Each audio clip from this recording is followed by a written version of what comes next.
pin hang oi swal che lo ka a china rim mo I ho wa cái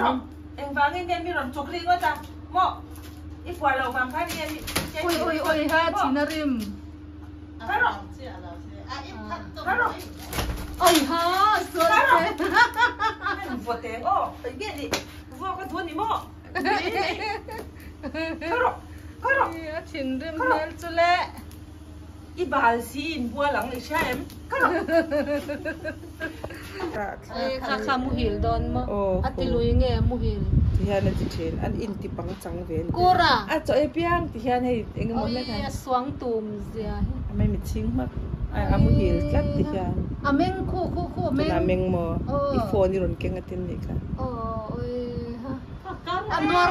anwar la chụp mũ chạp về thâu rồi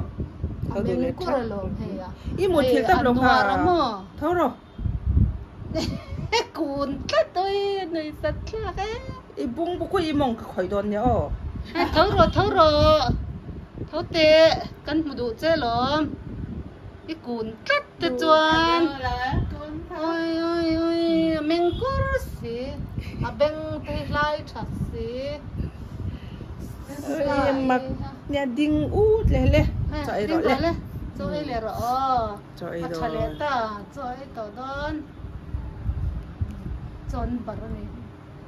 nó oi to lâu cắn tiếng anh là bằng trắng về nhàng cho cái tiền mấy thì cái là cái hết anh mua mà in ôm mà mình như cái anh mua mấy mình chín cái hậu quân là mình đủ lâu đấy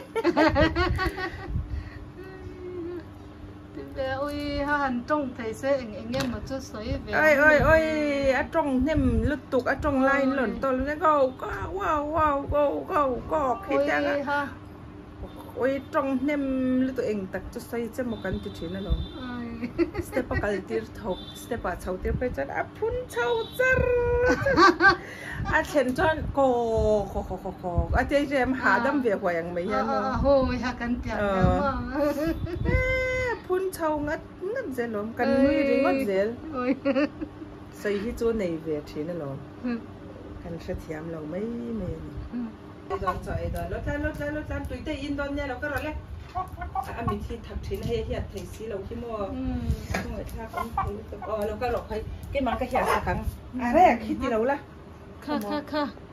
rồi ấy đòn xia mỗi mình thằng mà không phải em mình theo tầng nói tụi lung chạy lên cái xíu chuyện nó mà